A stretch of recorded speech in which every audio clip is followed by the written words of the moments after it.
क्या हाल है?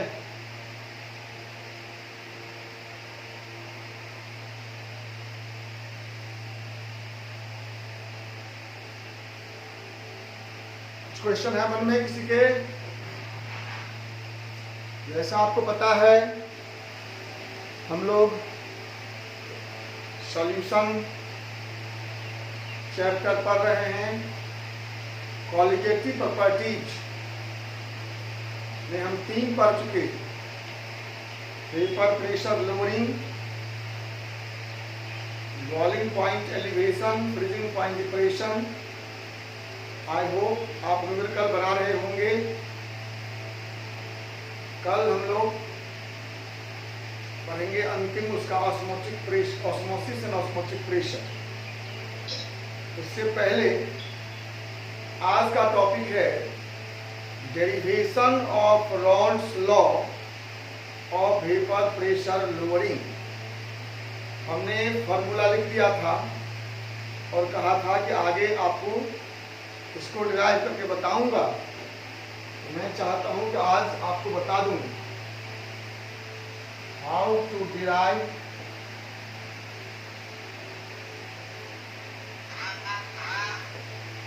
Derivation of Raoult's law of vapour pressure lowering. जैसा मैंने कई बार बताया आप लोगों को कि 2 रॉल्स लॉ हैं। एक रॉल्स लॉ है Raoult's law of vapour pressure और दूसरा है Raoult's law of vapour pressure lowering.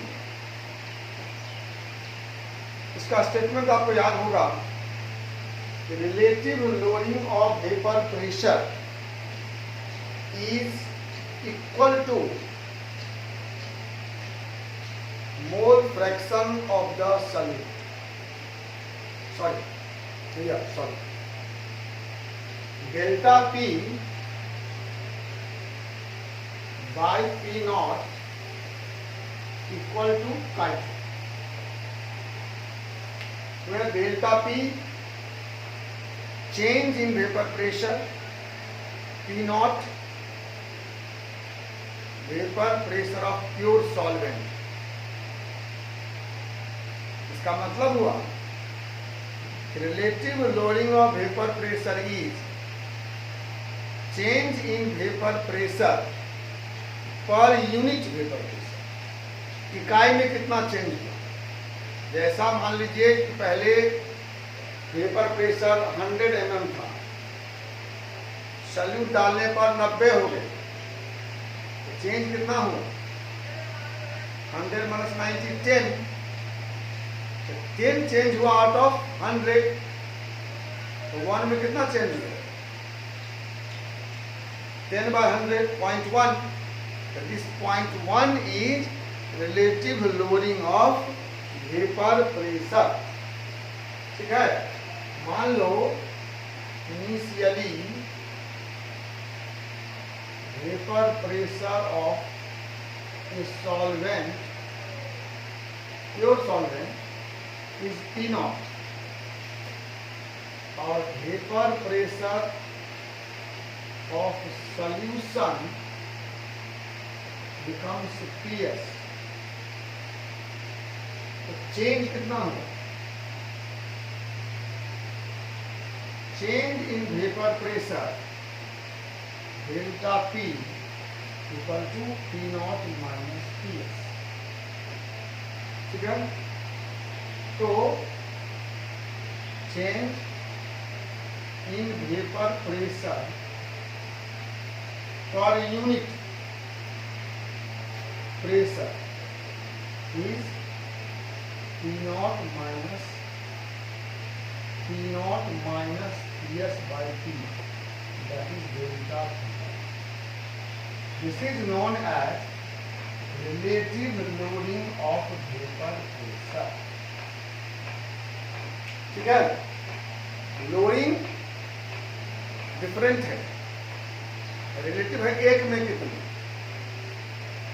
100 में 10, 1 प्लस 100, 50 में 20, 1 20 50।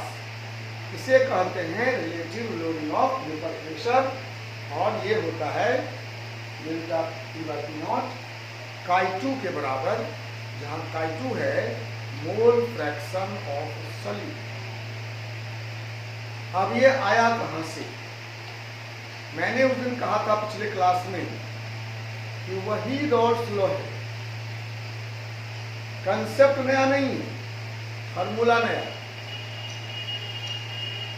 लेकिन कंसेप्ट वही है जो आप रॉल्स लॉ वेपर प्रेशर पढ़े हैं। अभी मैं आपको दिखाता हूं ड्राइव करके कैसे उसी कंसेप्ट से यह आपका आ गया।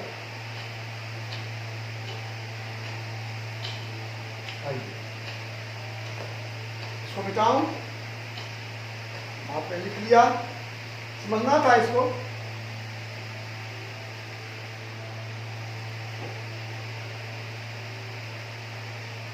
ये हमें साबित करना, दिखाना।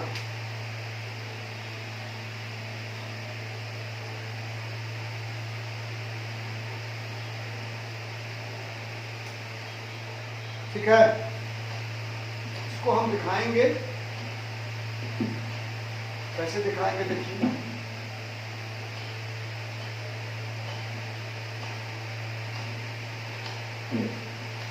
हम रॉल्स लॉ लेते हैं, पहले जो पढ़े थे रॉल्स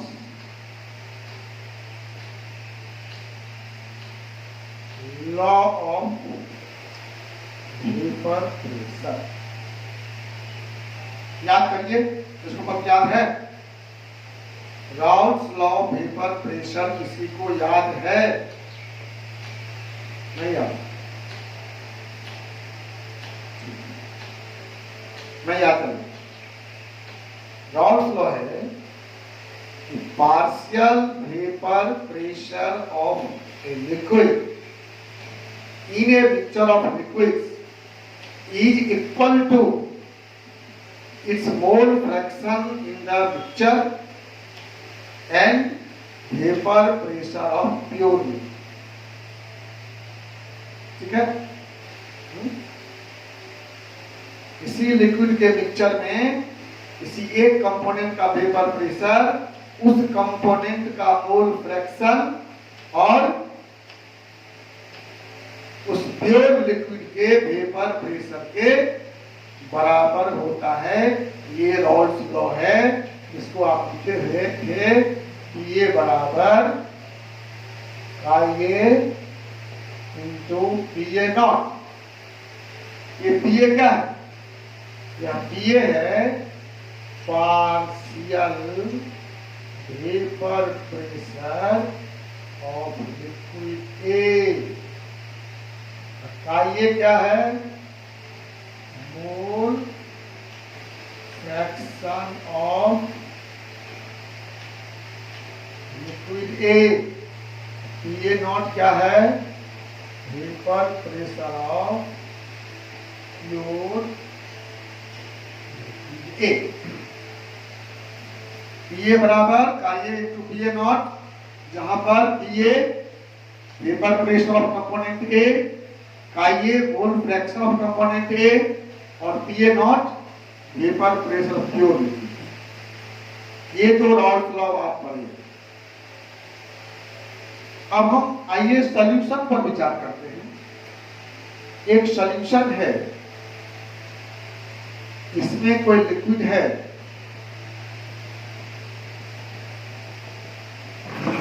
इस लिक्विड का प्रेशर है मान लीजिए P0, vapour pressure of pure solvent P0। अब इसमें हम कोई सॉल्यूट डाल देंगे,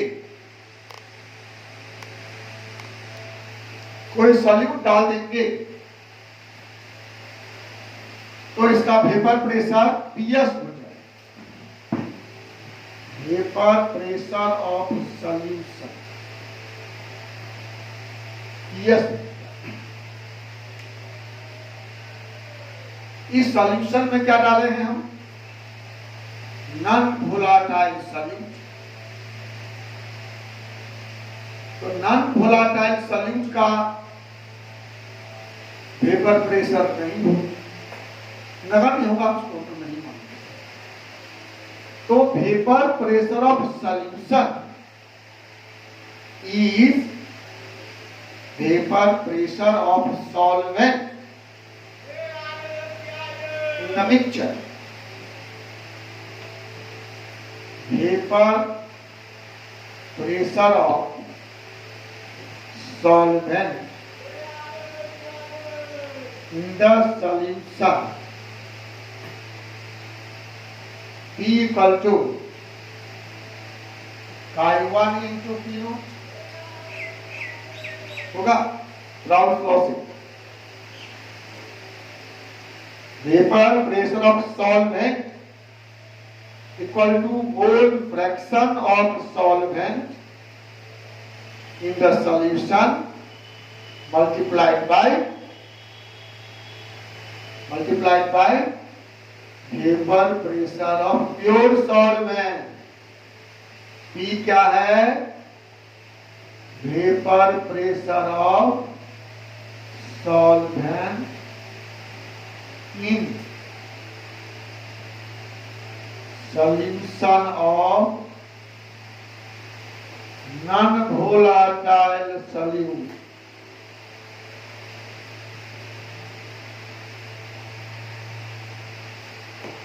और P नॉट क्या है?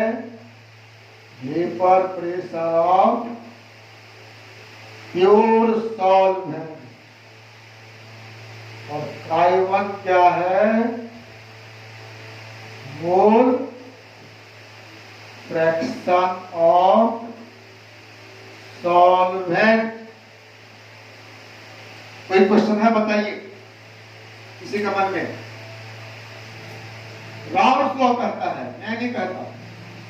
किसी मिक्सचर में किसी एक लिक्विड का वेपर प्रेशर, उस लिक्विड में, उस मिक्सचर में उस लिक्विड का मोल फ्रैक्शन और प्योर लिक्विड के वेपर प्रेशर के प्रोडक्ट के बराबर होगा।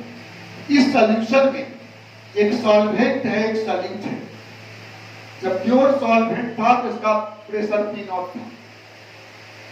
तो इस सॉल्यूशन में जो सॉल्वेंट का पार्शियल वेपर प्रेशर है वो बराबर होगा सॉल्वेंट का मोल फ्रैक्शन और प्योर सॉल्वेंट के वेपर प्रेशर के प्रोडक्ट के बराबर। So P equal to chi1 into P naught. ठीक है, कोई दिक्कत किसी को? जहां दिक्कत हो बोलो बोलो, बात नहीं पूछ सकते। अब सोचिए कि चूंकि ये सॉल्यूशन जो हम लिए हैं वह नॉन वोलाटाइल सॉल्यूट का है, तो उसका वेपर प्रेशर हम नगण्य मानते हैं। तब क्या हो जाएगा? Vapour pressure of solution is equal to partial vapour pressure of solvent. Vapour pressure of solution, इसको मिटाएं, मिटाता हूं।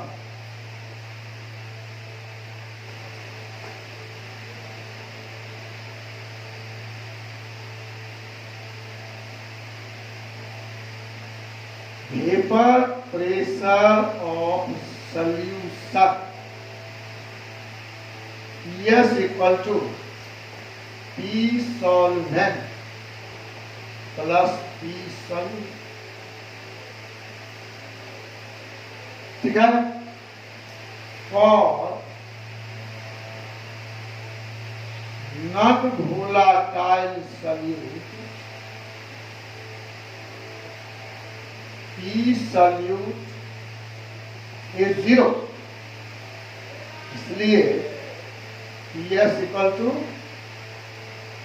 P solvent. ठीक है,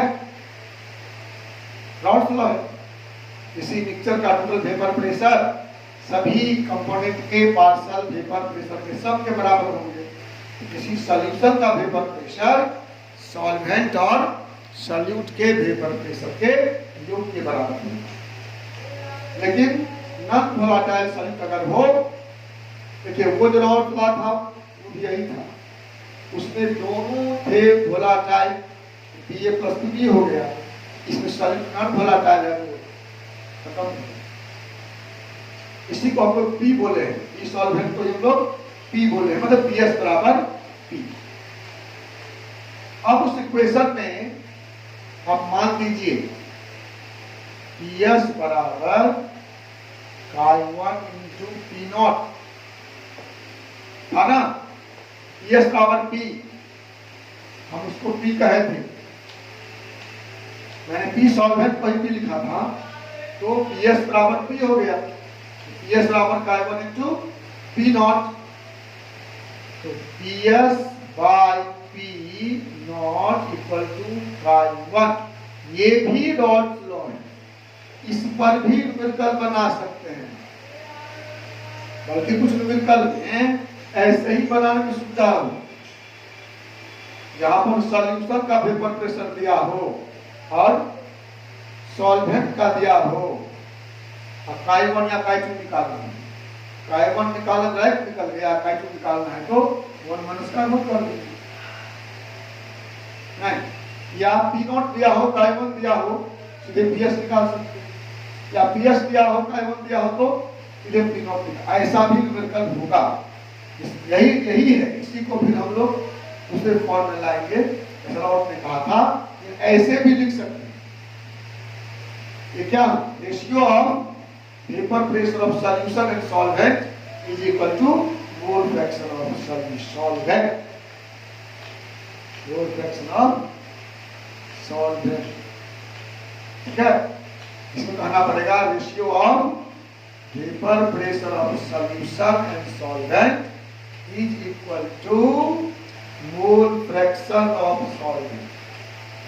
इसी इक्वेशन को मैं थोड़ा आगे बढ़ाता हूं और आपको दिखाता हूं। इसी इक्वेशन मान लो A बराबर B, 1 माइनस A बराबर, अगर A बराबर B हो तो 1 माइनस A का कितना हो, बोलिए 1 माइनस B। इसलिए हम क्या करेंगे, 1 minus PS by P not बराबर 1 माइनस Chi1 होगा, हो सकता है, हो सकता है, नहीं हो सकता, ये दोनों इक्वल थे, 1 में से इसको भी घटाया, इसको भी घटाया, इक्वल होंगे ना, अब इसको हल कर दीजिए, P not minus PS by P not, 1 minus Chi1 कितना होता है, Chi2 ना होता है ना। बाइनरी सॉल्यूशन अगर है 2 कंपोनेंट वाला, तो दोनों के मोल फ्रैक्शन का सम 1 होगा, सॉल्वेंट का Chi1, सॉल्वेंट का Chi2, Chi1 प्लस Chi2 बराबर 1, Chi1 बराबर 1 माइनस Chi2 या Chi2 बराबर 1 माइनस Chi1, ठीक है ना। क्योंकि Chi1 प्लस यही ना था relative law of vapour pressure, दिखाया था भी आप लोगों को, यही ना हुआ delta P by P not बराबर Chi2, यही ना हुआ। In this way we have derived Rawls law of vapor pressure loading from the concept of Rawls law of vapor pressure। दोनों एक ही चीज है, अंतर क्या है, ये है नॉन वोलेटाइल सॉल्यूट के लिए, वो है वोलेटाइल सॉल्यूट के लिए, लिक्विड मिक्सचर के लिए। अब आपके पास 2 मिनट समय है, इसको पढ़िए, लाइन बाय लाइन देखिए, और मन में कुछ प्रश्न आए तो हमसे पूछिए।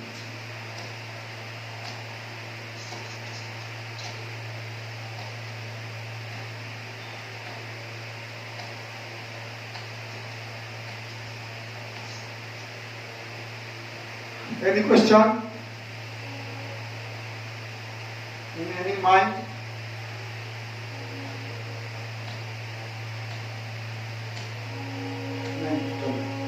आगे बढ़ते हैं।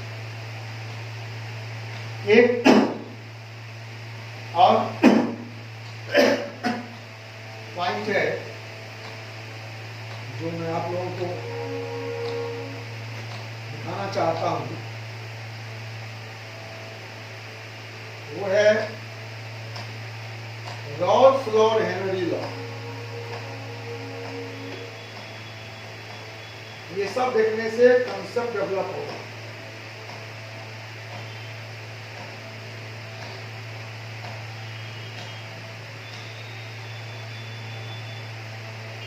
रॉल्स लॉ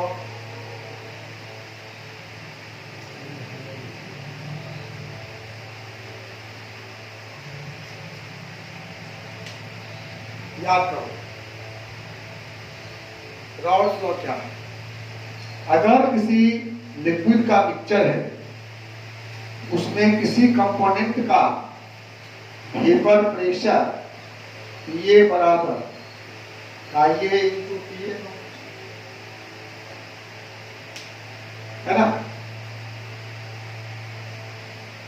किसी लिक्विड के मिक्सचर में किसी एक कंपोनेंट का वेपर प्रेशर पीए बराबर IA इंटू पीए। और हेनरी लॉ क्या है? हेनरी लॉ है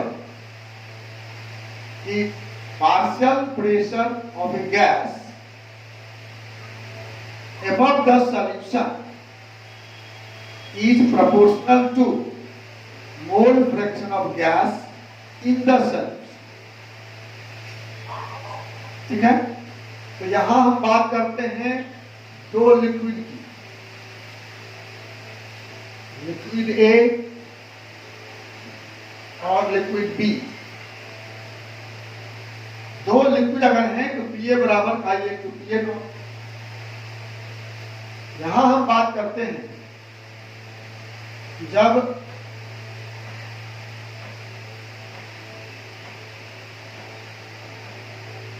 किसी लिक्विड में कोई गैस है, ये भी हमसे दिए हैं तो मतलब नहीं है।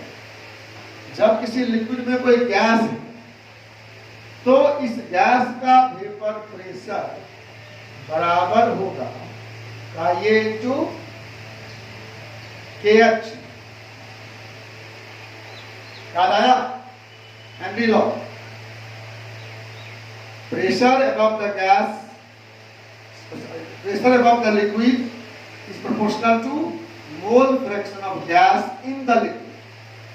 तो अगर गैस का पार्शियल प्रेशर पीए है और उसका सॉल्यूशन मोल फ्रैक्शन का ये है, हेनरी लॉ कहता है पीए वेरीज का ये, so therefore PA equal to IA to KH। KH constant है, देख लो आप,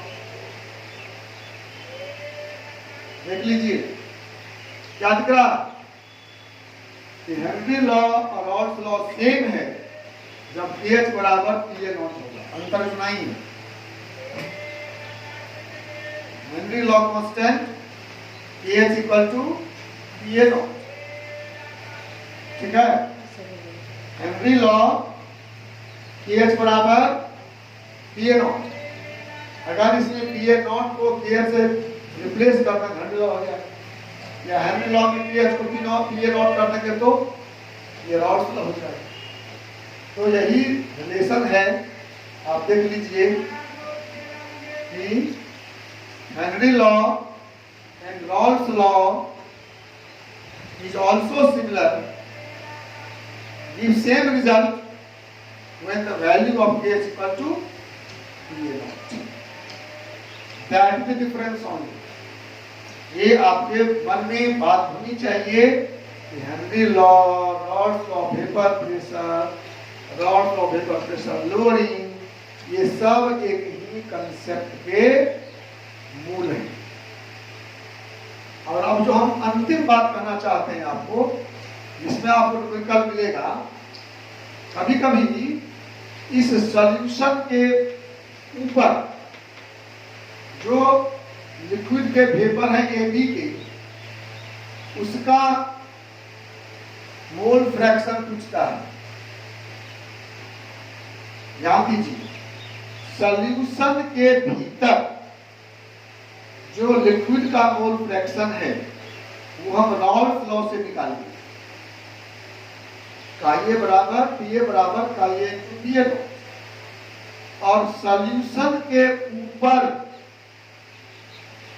जो गैस का मोल फ्रैक्शन है, वेपर का मोल फ्रैक्शन है, वो हम Dalton's law of partial pressure जो 11th में पढ़े थे उससे निकालेंगे। Take it in your mind. Mole fraction of a component within the liquid is determined from Raoult's law, and mole fraction of vapor above the liquid is calculated using Dalton's law of partial pressure. I hope आपको Dalton's law याद होगा। मोल fraction of vapour above the solution या mixture. Dalton's law, Dalton's law of partial pressure. याद कीजिए क्या है Dalton's law. Dalton's law है ये बराबर ये into PT. Partial pressure of a gas is equal to mole fraction of gas into total pressure. इसको डैश कर दीजिए समझने के लिए कि क्या है। ये डैश क्या है? ये डैश क्या है? Mole fraction of vapour, mole fraction of liquid in vapour phase. PT क्या है? टोटल प्रेशर वेयर ये not mole fraction of liquid in vapour phase. और PT total pressure, total vapour pressure. इस टाइप का भी numerical रहेगा। तो आप ध्यान रखेंगे कि सॉल्यूशन के भीतर कंपोनेंट ए बी का मोल फ्रैक्शन, आप सॉल्वेंट के एबव जो उसके वेपर है उसके मोल फ्रैक्शन निकालने का तरीका अलग अलग है। Within the solution Raoult's law से नोट कर दो, above the solution Dalton's law of partial pressure से।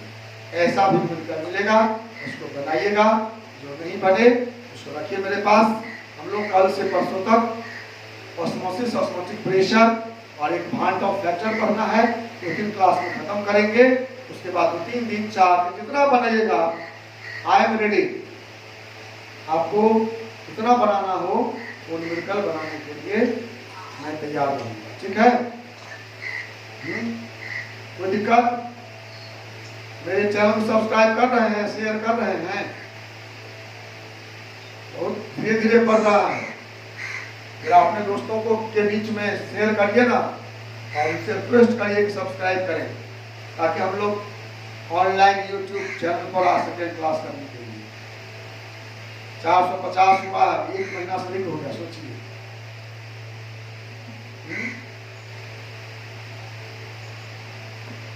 तो उस पर एक अभियान चलाया करो 2-4 दिन।